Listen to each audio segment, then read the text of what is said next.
É bom estarmos aqui mesmo, debaixo de chuva. Muito provavelmente, muita gente agora pode estar até murmurando pela chuva, por estar atrapalhando os seus carnavais, mas nós louvamos a Deus por esse tempo, que é uma bênção também na nossa vida. Nós assim confessamos e seguimos na tua luz, tu não somente perdoas, purificas também, ó Jesus. Boa noite, irmãos, graça e paz. Como prometido, como já virou uma certa tradição de alguns meses, todo primeiro dia, domingo do nosso mês, a gente faz no momento missionário algo especial, né? Uma coisa diferente, não mais cartas, ou relacionado a missões, ou algum evento. E eu resolvi trazer para os irmãos uma história, né? Uma biografia, para que a gente possa também aprender como Deus age na vida de pessoas, né? Eu retornei aqui com os irmãos a história dos anabatistas na Holanda. Não sei se os irmãos lembram. Então, a gente ouviu 3 histórias. Uma é do Hendrik, que ele era um rapaz que nem sabia ler, mas decorou todos os versículos, e mesmo no momento de morte dele, ele pregava, até que uma pólvora, né, que foi posta no peito dele estourou.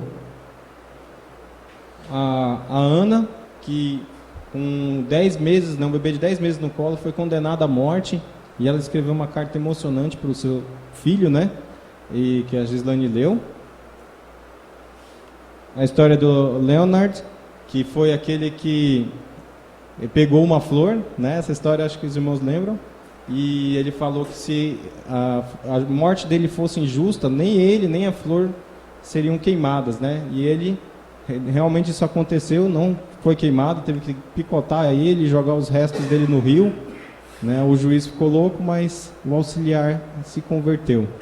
Então esse que foi o milagre, conforme o Fernando falou, né? A história dos anabatistas, né, da Holanda, está escrito nesse livro que chama The Martyr Mirror, o Espelho dos Mártires, onde ele conta a história de 4.011 mártires, muita história. E elas foram preservadas através dessas placas de cobre, alguns desenhos, né, como esse que a gente está vendo aqui, onde eles foram realmente feitos por um irmão, que até vale a história dele também, de como que ele preservou, é muito interessante também. Hoje nós vamos falar sobre Peters Beckham. É muito difícil os nomes dos nossos irmãos ali da Holanda, porque não somos habituados, né, com o nome deles, né, mas vamos chamar ele de Peter, né? Quem era Peter? A história dele se passa perto da cidade de Amsterdã, na Holanda, e ele era barqueiro. Os irmãos sabem que os anabatistas eram intensamente perseguidos, eles faziam tudo em oculto, né, tudo escondido. E o que esse irmão fazia, o Peter? Ele, como ele era barqueiro, ele fazia os cultos no barco, né, dele, de forma escondida. Desde a conversão, os anabatistas eles eram muito evangelistas, eles tinham isso no coração, assim, de querer evangelizar. Então ele via que na região tinha irmãos que ainda precisavam de um crescimento espiritual, então ele se ofereceu para fazer isso. E ele ia com o barquinho dele, e para não chamar a atenção, ele ia com o barco e fazia o culto ali, né, no meio do mar, ali com os irmãos, ou na Bahia, no caso, né, se for ver ali a região de Amsterdã. Acontece que esse irmão, ele teve o filhinho dele que nasceu. E os irmãos sabem que os anabatistas são conhecidos como os rebatizadores. Por quê? Porque eles não criam no batismo da Igreja Católica. E por conta disso, né, ele não batizou o seu filhinho. Isso era uma coisa terrível, porque a pessoa deixava de ser cidadã, digamos assim. Além de ter uma imposição muito grande da Igreja Católica naquele período, para que se batizasse, já que se acreditava que o batismo era a salvação também das crianças. Então nosso irmão aqui, Peter, ele pegou o seu filho e escondeu, e ele não queria que batizasse. Mas infelizmente ele foi denunciado. E então ele foi passou pela Inquisição, digamos assim, né? Pelas autoridades daquela região dos católicos, né? E ele foi condenado ao Dirac, que é esse meio de tortura. No dia 17 de janeiro de 1569, ele foi submetido a uma tortura intensa e foi reexaminado, e ele negava pertencer à igreja, ele confessava a Cristo, né? E se recusava a digamos assim, retornar, né, para a igreja católica, como eles estavam pregando tanto para ele, né? E ele se manteve firme. E aí, infelizmente, no dia 26 de janeiro de... Aqui está errado, é fevereiro, desculpa, irmãos, porque foi em fevereiro, eu marquei errado. Um mês depois, mais ou menos, né, ele foi condenado à morte. E eu tive a oportunidade de ver, mas infelizmente só tem em inglês, a condenação, porque está registrado mesmo, como se fosse em cartório, né? E eu reservei para os irmãos aqui algumas coisas para vocês verem a fé que esse irmão tinha, né? E os meios que foram torturados e as acusações. Olha só que coisa, por que ele foi sentenciado à morte, né? Então, entre outros textos, fala, né? Abandonando a nossa mãe, a Santa Igreja, e mesmo agora rejeita os seus sacramentos. Nos últimos 20 anos só se confessou uma vez. Então talvez ele fosse católico, né? E aí se converteu, isso era muito comum. Frequentou as reprováveis e proibidas assembleias e cultos, e ele mesmo em seu barco realizou-os. Em sua abominável e reprovável seita, mesmo diante da apreensão, e sua mulher ainda no leito, tomou sua criança e fugiu, não querendo nem permitir que fosse batizado de acordo com as cerimônias da antiga Igreja Católica Apostólica Romana. Não quer retornar à nossa mãe, mesmo sendo admoestado por diversos clérigos. É engraçado que está no alto, ó. Foi torturado, examinado, torturado novamente no mesmo dia, como aparece nas gravações da sua confissão. Essas gravações talvez seja registro, né? Escrito. Então, como perturbador da paz e bem comum, não irá impune, será executado com fogo e seus bens serão confiscados. Então ainda tinha isso, né? Ele perdeu os bens e foi queimado, né? Vivo. E o relato diz que ele permaneceu firme, como bons anabatistas, né? Ele sempre pregava mesmo diante da situação de morte. Gosto muito, o Michele falou para mim, eu não gosto dessas histórias, não tem final feliz. E na verdade eu acho interessante porque o livro ele fala sempre de um final feliz. Por quê? Porque ele tira o foco desse mundo, né? Então ele acaba, né, a história falando assim, hoje o irmão Peter está com Jesus, né? É o livro da fé pela qual vale a pena morrer. Então, a gente vê que nessa história, alguns irmãos eles eram injustamente condenados, né? Mas mesmo assim ficaram firmes. Essa história eu trago para os irmãos porque é bem conhecido, né, que se estima que 50 milhões de cristãos morreram durante esses 12 séculos, sendo maior a acusação de não batizar os seus filhos. É o livro O Rastro de Sangue. Esses 12 séculos ele se refere desde da época do ano 300 até mais ou menos 1600, 1500, né? E é interessante a gente ver que esses irmãos se recusaram a dar seus filhos para ser batizados, como o nosso irmão Peter, e foi por causa disso que eles tiveram a vida levadas, né? Mas Deus estava firme com eles. Fica a história aí para os irmãos. Deus abençoe.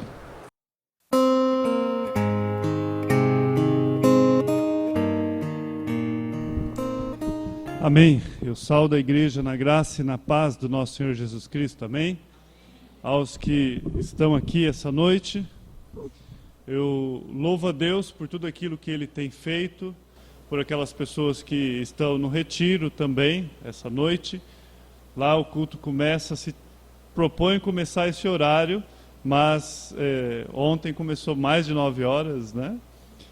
E nós terminamos lá 10h30. Para quem quiser estar indo lá, na escola tem o endereço, tem toda a programação lá atrás, no quadro de avisos. Se você quiser ir lá passar o dia, R$20 a diária, isso mesmo. Se você quiser ir lá e você vai só usar o almoço, porque R$20 é o almoço e a janta, aí você paga R$10 a refeição, né? E para quem está acampando lá, ficou em R$80, esse é o valor. Se você quiser ir só para o culto, não paga nada, graças a Deus, não é? De graça recebeis, de graça dareis. Amanhã pela manhã eu estarei lá, vai haver 2 mensagens pela manhã, a segunda sou eu. E esteja orando, né? Me incumbiram de falar sobre dons, não é um assunto muito fácil, né? Quando se fala em dons, as pessoas divergem algumas opiniões, mas eu vou trazer aquilo que eu aprendi, firmado na palavra, bem batistão, né? Vou estar lá levando para eles sobre esse assunto. E tem bastante jovens lá, então ore por esse pessoalzinho que está lá. Ore também pelo acampamento ou pelo retiro que está tendo lá em Monte Alto. A Débora foi para lá, e o Caleb também, o Davi também, né, está lá. Então ore por eles. Monte Alto é uma extensão da igreja de Guaíra, mas não do pastor Cleiton, da José Flores. Eles estão sem pastor lá, né? E o pastor de Monte Alto, ele está interino, então ele fica viajando e está ajudando a igreja de Guaíra, eles são da convenção. E é de lá que saiu o Pablo, né, que é o namorado da Débora. Aí tudo se explica por que a Débora está lá em Monte Alto, né? Mas faz parte da nossa família. Eu espero muito em breve haver um intercâmbio aí entre os jovens também da Ebenezer, e as nossas diferenças doutrinárias não são suficientes, porque para que não haja comunhão. São pequenas, não fere as bases, o alicerce do cristianismo, não são heresias. Então o amor, ele vai, sobre tudo isso nós temos o amor, que a palavra de Deus fala que nós podemos sim ter comunhão. E lá no céu aí, esses pormenores, né, que não são bases, se alguém chegar lá e falar, se houver uma igreja que nega, por exemplo, o nascimento virginal, nós não vamos ter comunhão com uma igreja dessa, mas nós sabemos que não é isso, né? São alguns assuntos que não são bases. Então devemos sim, e muito mais sabendo que Cristo está à volta, né? O pastor ontem, na pregação dele, ele falou, não falta mais nada. Tudo que tinha que acontecer já aconteceu, falta só Jesus voltar, né? Então nós cremos numa volta eminente.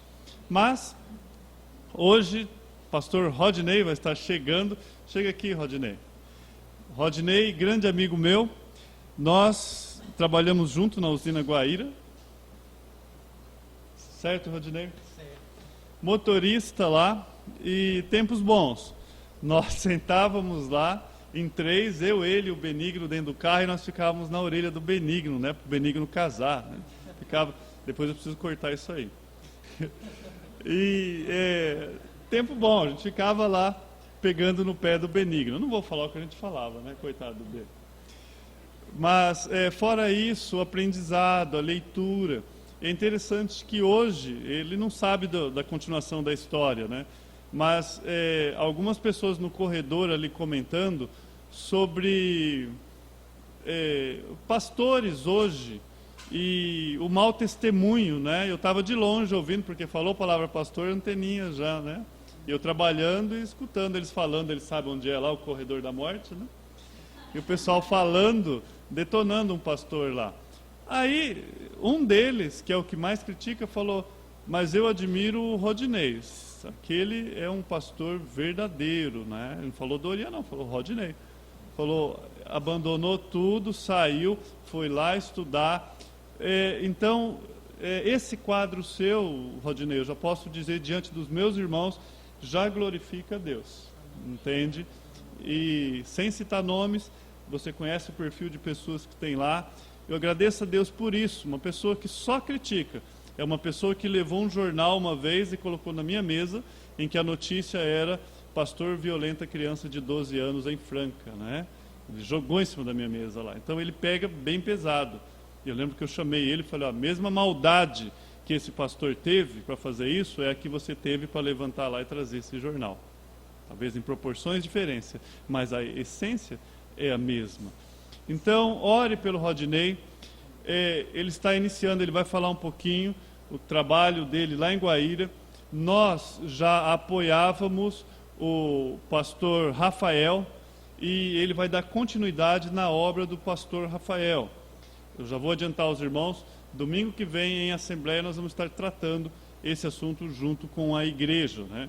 Ore, é um trabalho em Guaíra, ele vai estar falando um pouquinho, apresentando a esposa. Vem aqui, vai lá.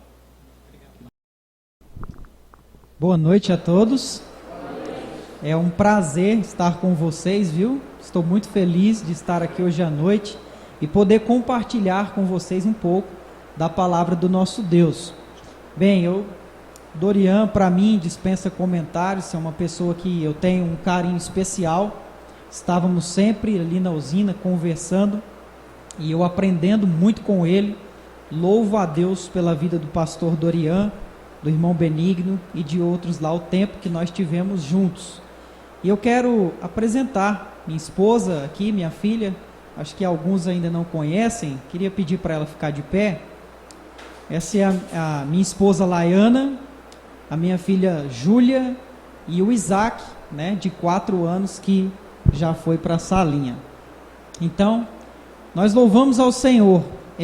No ano de 2007, no dia 20 de 9 de 2007, por volta de umas 3 horas da madrugada, eu tive uma forte convicção de salvação e chamado para o ministério. Naquele período nós estávamos sem pastor, pastor Cleiton ainda não tinha chegado na cidade de Guaíra. O presidente naquele momento era o irmão Clodoaldo, que esteve aqui com vocês, é o último ano dele agora de seminário. E então eu cheguei para o Clodoaldo e disse: irmão, eu quero servir mais na igreja, eu quero estar mais ativo nas obras da igreja. E ele me disse: Rodinei, está chegando um pastor e nós vamos então trabalhar com a sua família. E o Clodoaldo e a Carminha também, eles desempenharam um papel fundamental na nossa vida, nos discipularam. E nessa data, no dia 20 de 9 de 2007, ficou marcado na minha vida para sempre. E daí então eu compartilhei com o pastor Cleiton e com toda a liderança o desejo de ingressar no instituto, né, que começou, se eu não me engano, em 2009, lá mesmo na cidade de Guaíra. Só que por conta de 2 fatores, eu não pude então me ingressar no instituto. Eu trabalhava no período do meio na usina Guaíra, era motorista de ônibus, né, coletivo, e também não tinha terminado o ensino médio. E pedi que a igreja estivesse orando por mim, porque meu coração batia cada vez mais forte para servir a Deus. E é incrível como Deus respondeu essas orações rapidamente. E surgiu então uma vaga de motorista no escritório, e Deus me agraciou de poder ir para lá. É claro que é difícil, é um contexto difícil de trabalhar lá, mas pela graça de Deus eu pude desenvolver lá para a glória do nosso Deus, né? Passei 2 anos no escritório, e então no final de 2011 nós fomos enviados para o Seminário Batista do Cariri, e fica aqui aproximadamente uns 2.400 quilômetros. Nunca fui para o lado do Nordeste, mas o desejo era muito forte de conhecer mais a Deus e servi-lo de modo integral.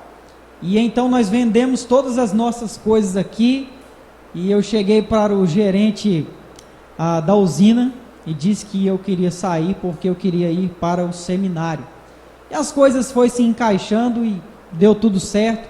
Chegamos então no Seminário Batista do Cariri no ano de 2012, e pela graça de Deus concluímos os estudos no final do ano passado agora, de 2015. Era para me ter apresentado para vocês aqui, mas devido a uma falha minha, eu passei errado lá para o pendrive, não deu certo. Pastor Dorian disse: fica para uma outra vez. Concluindo então o curso, no final de 2015, nós recebemos um convite para pastorear uma igreja lá mesmo, perto de Barbalha, uma cidade que fica a uns 35 quilômetros do Crato. E recebi também o convite aqui da Igreja Batista Boas Novas de estar voltando e dar continuidade, né, ao projeto Alfa, o projeto que o pastor Rafael iniciou lá juntamente com o irmão Antônio Carlos e outros irmãos. Eu disse, pastor Cleito, me dê um tempo, eu preciso orar, eu amo muito a igreja, muitos irmãos aí, mas nós também criamos assim uma afinidade, um amor tão grande pela igreja de lá também, e o coração estava meio que dividido, e nós pedimos direção ao nosso Deus. Conversei com alguns pastores experientes, pedindo conselho, e passado um tempo então entendemos que era melhor retornarmos para a nossa cidade e auxiliar então a Igreja Batista Boas Novas, a qual temos uma dívida de gratidão enorme. Uma igreja que sempre perseverou em oração e desde o primeiro ano fiel também financeiramente contribuindo com o nosso sustento. Também quero agradecer ao pastor Dorian, a todos vocês, e tenho certeza que estavam intercedendo por nós, e é devido às orações da Igreja do Senhor que nós então chegamos até o final do curso. Louvamos a Deus pela vida de todos vocês. Então, retornamos e demos continuidade ao projeto Alfa. Eu acredito que vocês já devem ter ouvido então assim do pastor Rafael, né? E nós demos continuidade, louvamos a Deus que tem chegado famílias, pessoas estão visitando então a Igreja Batista Esperança. Eu estou no momento discipulando algumas famílias, uma delas é a irmã da minha esposa, a Daniela, o marido dela, o Marcelo. Estou discipulando também a minha filha, a Júlia, a Sabrina, e discipulando também outras famílias. Peço que os irmãos estejam orando por nós. O intuito aí é preparar essas famílias para que antes do final do ano elas possam ser batizadas, certo? E nós estamos então nessa etapa. Nós já estamos reunindo com eles lá na creche da 21, a creche da Dice, lá no bairro João Vacário, e estamos na etapa de discipular pessoas. O ápice do projeto, o propósito principal que eu tenho em mente é ali em Mateus capítulo 28, verso 18 ao 20, é discipular pessoas, fazer discípulos, para que esses discípulos façam outros discípulos. É a obra da multiplicação. Assim como Jesus multiplicou discípulos, assim como os apóstolos multiplicaram discípulos, assim como Paulo o fez, nós também queremos fazer para a glória do nosso Deus. Amém? Então você vai receber aí depois um cartão com alguns dados nossos, o texto de Mateus 28 aí, o texto do projeto. E se você então quiser receber cartas informativas do projeto, nós vamos estar sempre enviando aqui para vocês, para ser informado para a igreja como está o andamento do projeto. Amém? Eu convido você a abrir a palavra de Deus nesse texto, Mateus capítulo 28, no finalzinho, versículo 19 ao 20.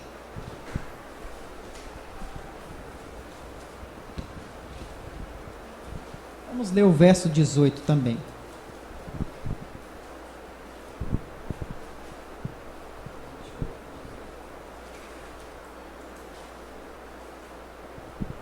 Mateus capítulo 28, versos 18 até o 20, até o fim da. Diz assim a palavra do nosso Deus. Jesus, aproximando-se, falou-lhes, dizendo: toda a autoridade me foi dada no céu e na terra. Ide, portanto, fazei discípulos de todas as nações, batizando-os em nome do Pai e do Filho e do Espírito Santo, ensinando-os a guardar todas as coisas que vos tenho ordenado. E eis que estou convosco todos os dias até a consumação do século. Nosso Deus, nós te louvamos por tua palavra. Obrigado, ó Deus Trino, a ti, ó Pai, que nos dá a vida, ao Filho que nos deu a vida eterna e ao Espírito Santo, de quem flui toda a vida, Pai. queremos render-te graças hoje à noite, pelo privilégio que temos de meditar, Deus, na porção da tua palavra. E reconhecemos o quanto nós precisamos do Senhor para entender, Deus, hoje à noite, o propósito do Senhor para as nossas vidas, Pai. Suplico a Ti que o Teu Espírito Santo, ó Pai, tenha liberdade de falar aos nossos corações por meio da Tua palavra e nos transformar à imagem e semelhança do nosso Senhor Jesus Cristo. Que as nossas palavras, as nossas ações sejam mais parecidas com a do nosso Mestre, para que o Teu nome seja glorificado em nossa vida, Pai. Pedimos estas coisas em nome de Jesus. Amém. Eu quero introduzir a mensagem de hoje à noite, uma história fictícia, e talvez você tenha ouvido, uma das histórias contada por um grande amigo, pastor Sérgio, alguém que eu gosto bastante. E essa história fictícia, ela diz: havia um país chamado Ratolândia, e é óbvio que os habitantes deste país eram os ratos. Os habitantes deste país viviam felizes e alegres, cantando e dançando, até que um dia alguém ameaçou a segurança nacional desses habitantes, um gato. O presidente da Ratolândia resolveu convocar uma assembleia. E nesta assembleia, o assunto a ser debatido, a ser discutido, seria o que fazer com o gato. Houve várias ideias. E então alguém disse: eu tenho uma ideia. E o presidente da assembleia disse: vamos acalmar e ouvir então essa ideia. E disse: vamos colocar um sino no pescoço do gato. Mas um sino no pescoço do gato? Como assim? Eu vou explicar. Vamos colocar um sino no pescoço do gato, e quando ele aproximar-se de cada um de nós, nós vamos então ouvir o ressoar do sino, e vai dar tempo da gente escapar. E então houve um regozijo nacional, e eles começaram a festejar e se alegrar, entendendo que haviam chegado a uma solução. Minutos depois, um velho rato lá atrás levantou a mão. Com dificuldades ele foi visto, e novamente o presidente da assembleia disse: silêncio, por favor, alguém deseja falar. E o velho rato disse: a ideia é boa, mas eu tenho uma pergunta. Quem vai colocar o sino no pescoço do gato? Estamos diante de uma grande missão. Estamos diante de uma grande tarefa que o Senhor Jesus Cristo concedeu à sua igreja. A grande comissão. É claro que aqui a igreja ainda era embrionária. A igreja nasceu lá no dia de Pentecostes. Nós temos outros textos para provar, mas o objetivo hoje à noite não é esse. Nós queremos hoje à noite considerar a tríplice tarefa do ID. Em que consiste a tríplice tarefa do ID? Nós vamos observar então, a primeira coisa, o ID, ele consiste em fazer discípulos. É incrível como os pontos, eles emanam do texto, eles saltam do texto. Alguns textos são mais fáceis de captar os pontos da mensagem, outros já são um pouco mais difíceis.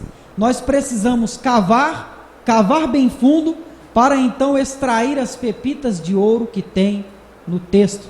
Algumas não são encontradas na superfície do texto, mas esse texto é muito claro.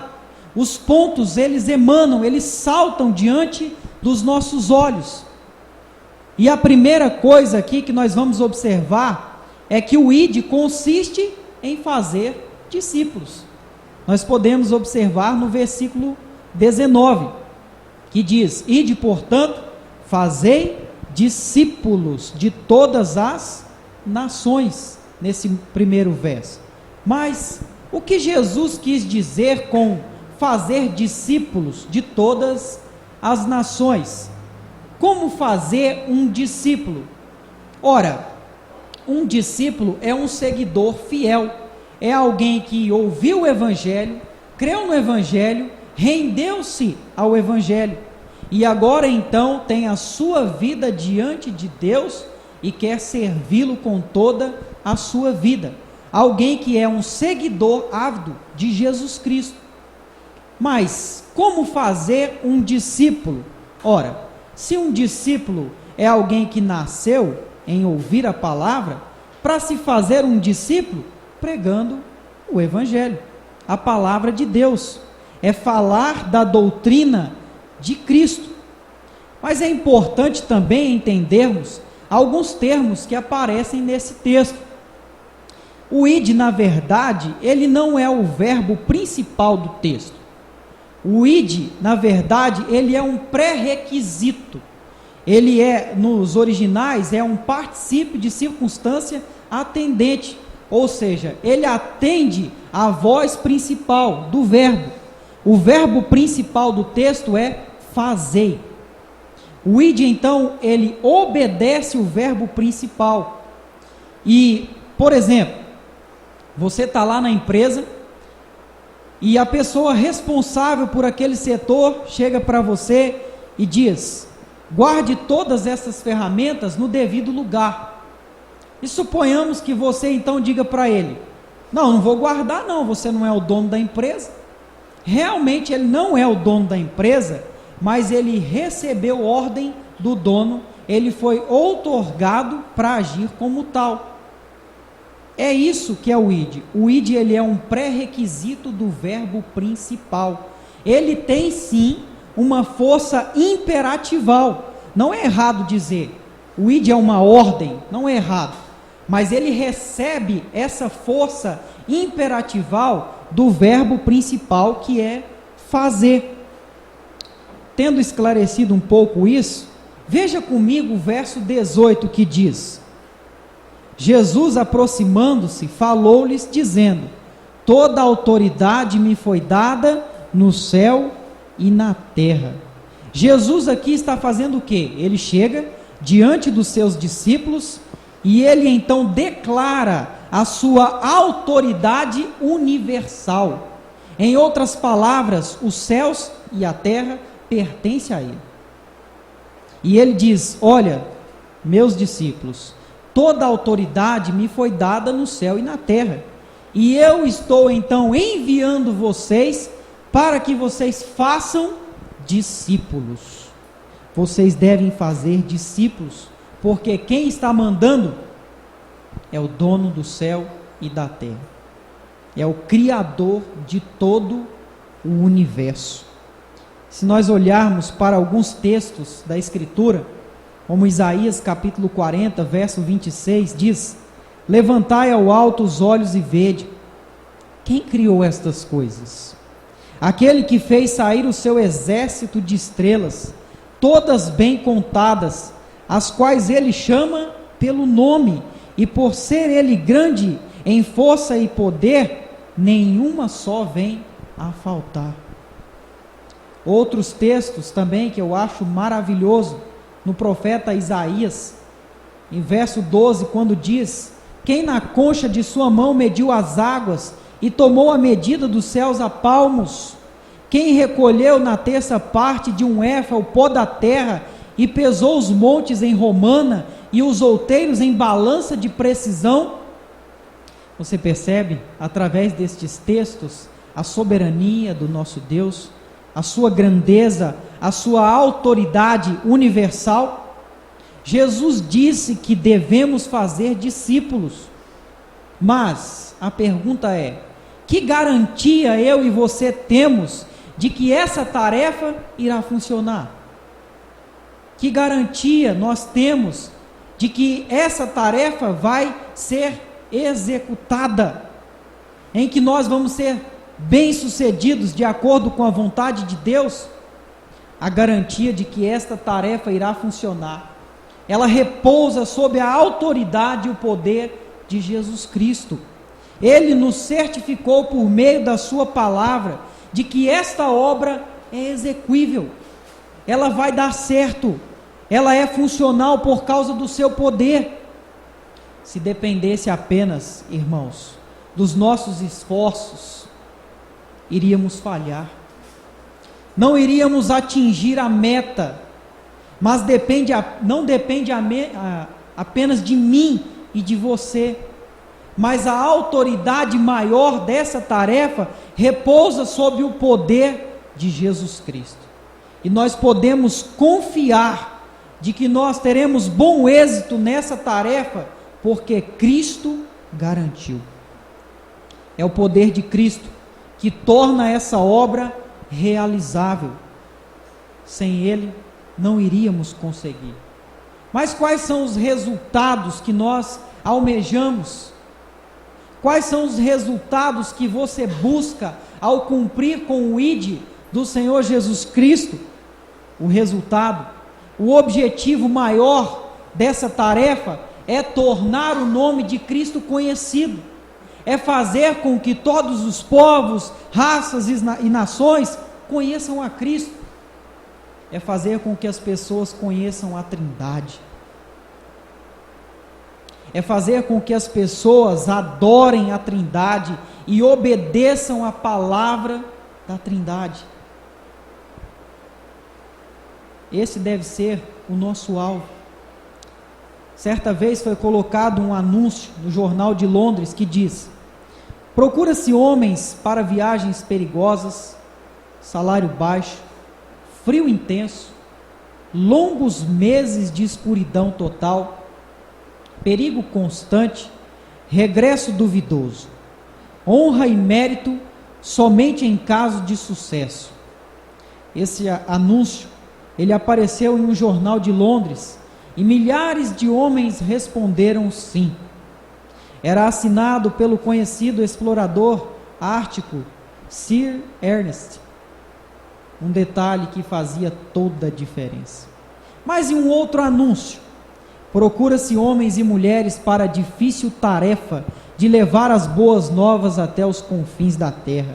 Pessoas que queiram usar os seus dons para a edificação da igreja, auxiliar os enfermos, fortalecer os fracos, alimentar os famintos, ensinar, amar, ser paciente, sofrer os danos quando necessário, ser perseguido por causa da sua fé, ser mal compreendido até mesmo pelos colegas de trabalho, enfrentar ataques de um inimigo invisível. Na maioria das vezes, as pessoas não reconhecerão os resultados dos seus esforços, pode lhe custar a sua família, como no caso de William Carey, na Índia, pode custar os planos, os seus planos e até mesmo a sua vida.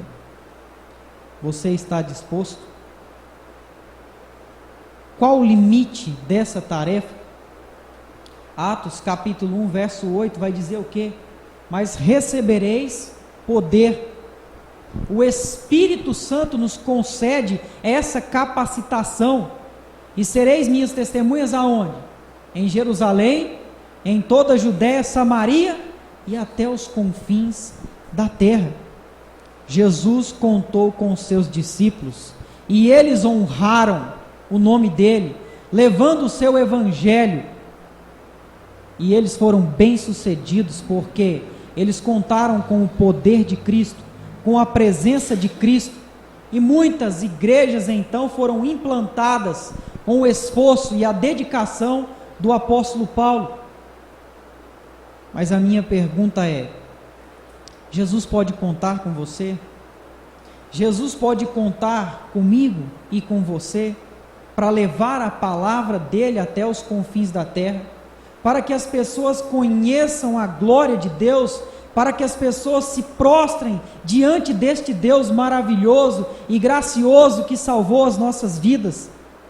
Você está disposto a pagar o preço? Você está disposto a fazer discípulos, assim como os discípulos de Cristo fizeram? Assim como homens em toda a história da igreja, como ouvimos aqui hoje à noite, deram a sua vida em prol do Evangelho, e muitos ouviram o Evangelho, atenderam o Evangelho, se prostraram diante de Cristo, devido ao esforço, ao empenho destes homens.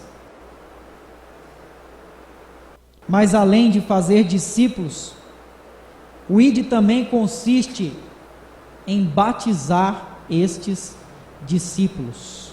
Devemos batizar esses discípulos. No versículo 19, a parte B vai dizer: batizando-os em nome do Pai, do Filho e do Espírito Santo. Além de ser uma tarefa tríplice, é também uma tarefa lógica, sequencial.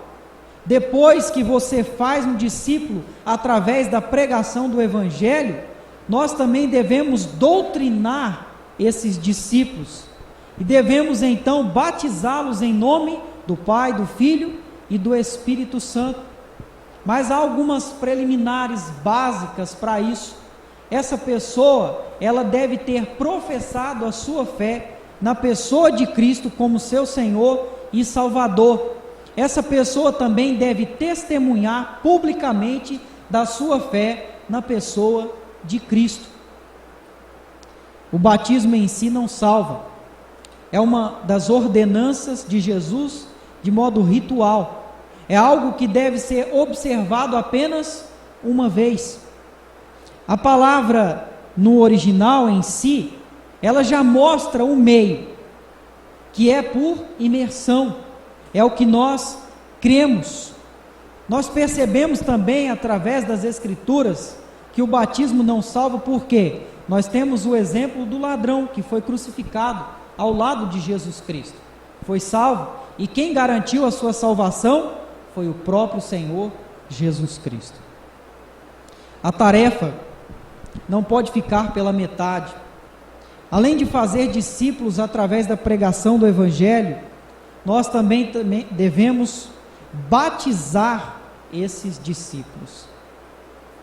A dificuldade, às vezes, é que os discípulos antigos não estão disponíveis para fazer outros discípulos. Essa é a grande dificuldade. A tarefa de fazer discípulos não é fácil, mas nós devemos fazer. A tríplice tarefa está no coração de Deus e deve ultrapassar todas as barreiras, sejam elas geográficas, sejam elas culturais ou financeiras. Nós devemos confiar. O Deus que conhece todo esse universo, Ele tem capacitado o seu povo para que esse povo possa ultrapassar todas essas barreiras, para que discípulos sejam feitos através da pregação do Evangelho. Ele é o dono da obra. Como diz Ageu capítulo 2, ali verso 8, o ouro e a prata pertencem a Deus. Todos os recursos que eu e você precisamos, Deus ao seu tempo, Ele vai levantar para sustentar o seu povo. Ele vai dar as condições necessárias para que o seu povo possa chegar até os confins da terra, para que os povos de outras nações ouçam o Evangelho e se prostrem diante de Deus. Eu gosto muito de uma ilustração que o pastor Sérgio usa. Ele vai dizer que nós podemos fazer duas coisas só por missões. Ou você segura a corda, enquanto outros descem pela corda para resgatar os perdidos. Ou você desce pela corda, enquanto outros seguram a corda. Não tem outra opção. Para o cristão não há outra opção. Ou nós seguramos a corda enquanto outros descem, ou nós descemos pela corda enquanto outros seguram. Pela graça de Deus, nós resolvemos descer a corda. E muitos estão segurando a corda para nós. E nós louvamos a Deus por todas estas pessoas que têm segurado a corda de modo firme, para que nós então possamos pregar o Evangelho, fazer discípulos, batizar esses discípulos. E a terceira coisa é que o ID também consiste em doutrinar, em discipular estes discípulos. O verso 20 vai dizer: ensinando-os a guardar todas as coisas que vos tenho ordenado. E eis que estou convosco todos os dias até a consumação do século. A terceira tarefa se resume em doutrinar os novos convertidos. Devíamos seguir os passos da igreja primitiva, uma igreja que perseverava na doutrina dos apóstolos, uma igreja que perseverava na comunhão do pão, nas orações, uma igreja que tinha tudo em comum, uma igreja que exalava o perfume de Cristo e podia contar com a simpatia da comunidade, e assim então Deus, na sua graça, acrescentava pessoas diariamente.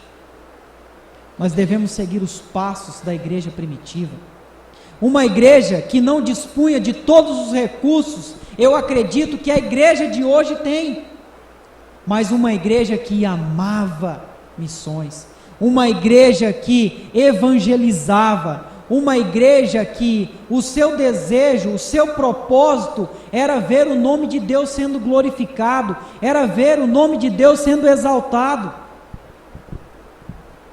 Olhando para a história da igreja, quantos homens de Deus se levantaram, perseveravam até o fim. Eu me lembro de um destes, e que eu tenho uma grande admiração, Jonathan Edwards, um teólogo norte-americano, que viveu ali no século XVIII, de 1703 a 1758, um homem que zelava pela santidade de Deus, um homem que criou diretrizes para que a sua vida fosse conduzida de uma forma que Deus fosse glorificado. Eu me lembro de homens como Charles Spurgeon, considerado o príncipe dos pregadores, um homem que não conseguia deitar na sua cama sem ter pregado o evangelho para alguém. E certa noite, Spurgeon, antes de deitar-se, ele lembrou-se que não havia falado de Cristo para uma pessoa naquele dia. Tarde da noite, uma noite fria, Spurgeon colocou o seu casaco e saiu para falar de Jesus para alguém.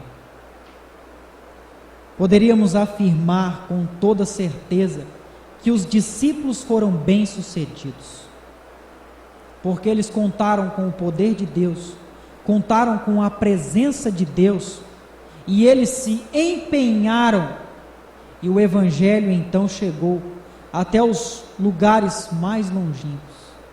E ele então quer contar comigo e com você, para levar a sua palavra até os confins da terra.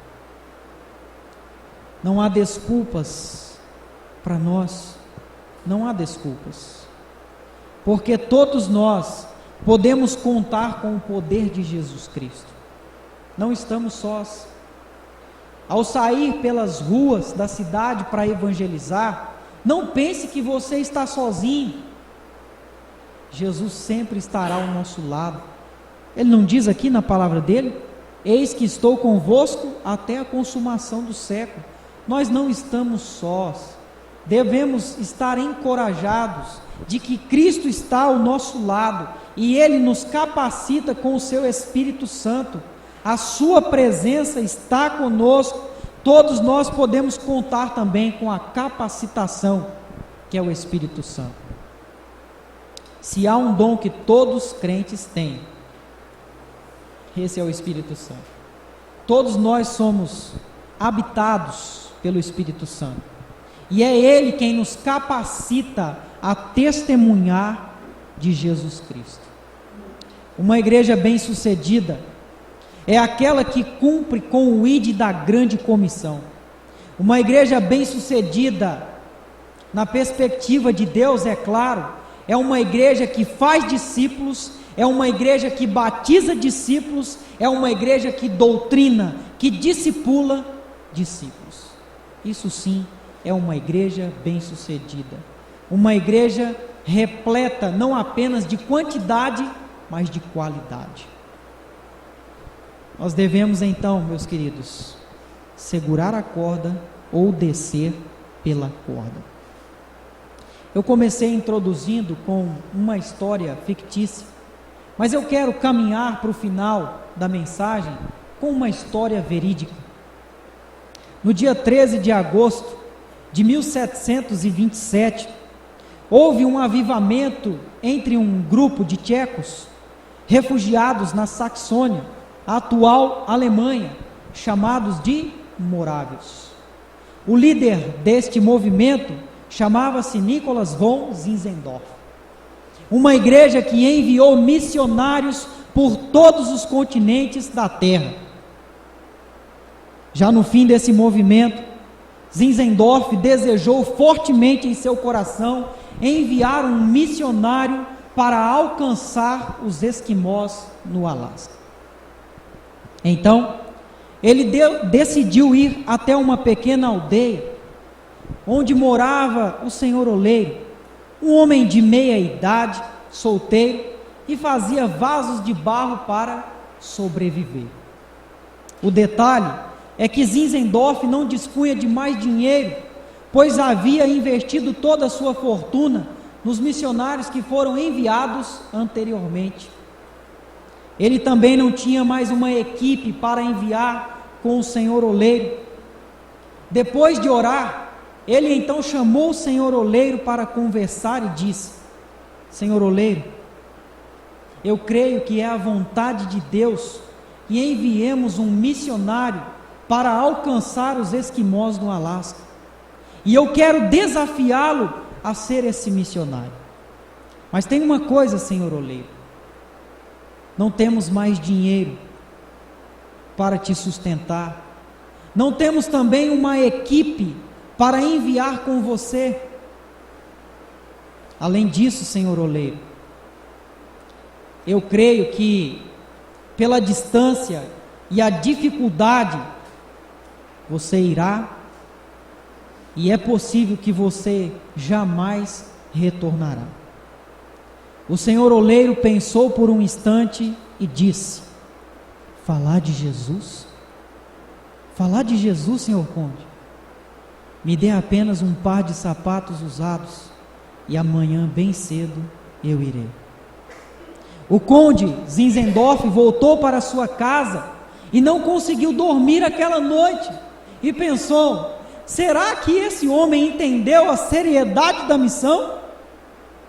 Amanhã bem cedo eu vou retornar àquela aldeia e vou me certificar disso. Na manhã seguinte, bem cedinho, Zinzendorf retornou àquela aldeia e começou a chamar: Senhor Oleiro, Senhor Oleiro, e ninguém respondia. O vizinho do senhor Oleiro ouviu então e disse: Senhor conde, o senhor tão cedo por aqui? E Zinzendorf disse: eu vim falar com o senhor Oleiro. E o seu vizinho disse: senhor conde, ele saiu bem cedo e se despediu de mim como alguém que jamais iria voltar. A entrega incondicional desse homem resultou na conversão de mais de 50% dos esquimós no Alasca. Uma mensagem tão simples, mas o cristianismo é assim, puro e simples. Mas por outro lado, uma mensagem difícil de ser executada. Uma mensagem que salta diante dos nossos olhos. Quantas e quantas vezes você já deve ter ouvido essa mensagem de Mateus capítulo 28, da grande comissão? Mas uma mensagem difícil de ser executada. Quando nós olhamos de modo geral por todo o Brasil, quando chega o dia de evangelismo, dá para contar numa mão só às vezes. As pessoas que estão dispostas a sair pelas ruas para falar de Jesus Cristo. Deus nos concedeu o maior privilégio do mundo, de falar de Cristo para as pessoas, de mostrar para as pessoas que o maior tesouro no céu, na verdade, não são as ruas de ouro, não são os muros preciosos, mas o maior tesouro no céu é Cristo. Se Cristo não estivesse lá, nada disso seria belo. Ele é o maior tesouro, Ele é o bem maior.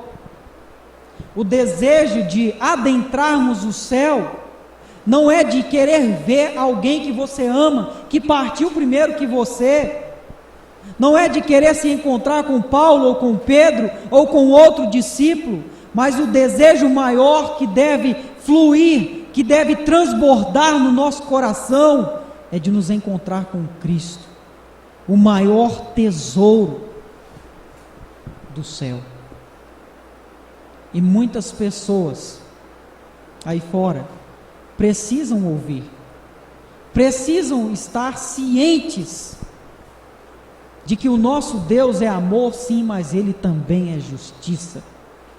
E uma terça parte das Escrituras fala da justiça de Deus.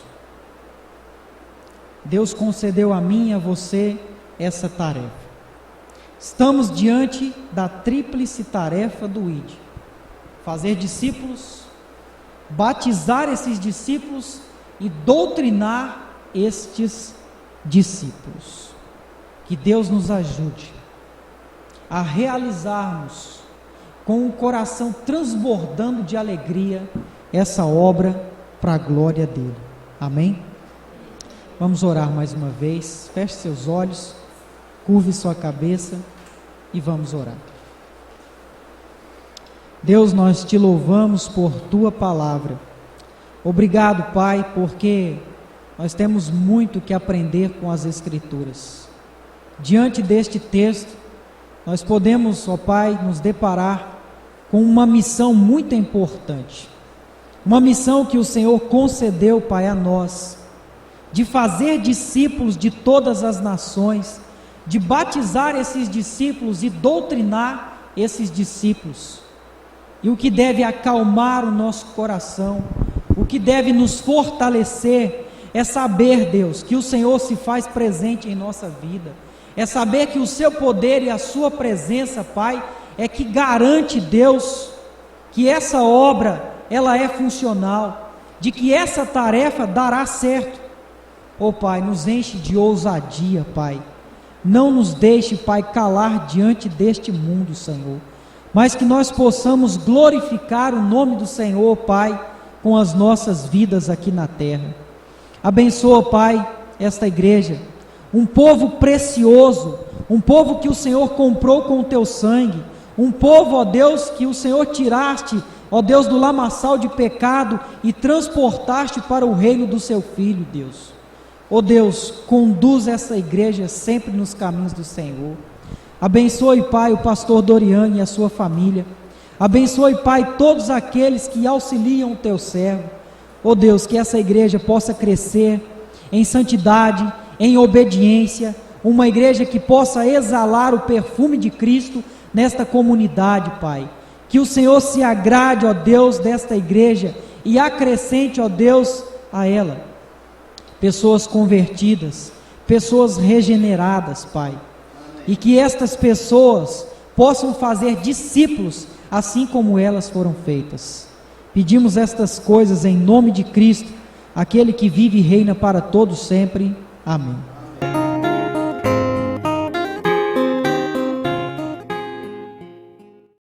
Está dizendo a mesma coisa que o outro, ou seja, os copistas copiaram de forma original aquilo que foi escrito do original. E o que nós temos hoje, então, seria cópia da cópia do original. Abençoe aqueles que não puderam vir, que o Senhor possa estar trabalhando no coração de cada um deles. Deus, Que o Senhor possa cada vez mais e mais se revelar a nós conforme a sua vontade, que nós possamos aprender não para nos enchermos, mas para poder te servir adequadamente. Deus, eu te agradeço e te louvo no santo nome de Jesus. Amém e amém.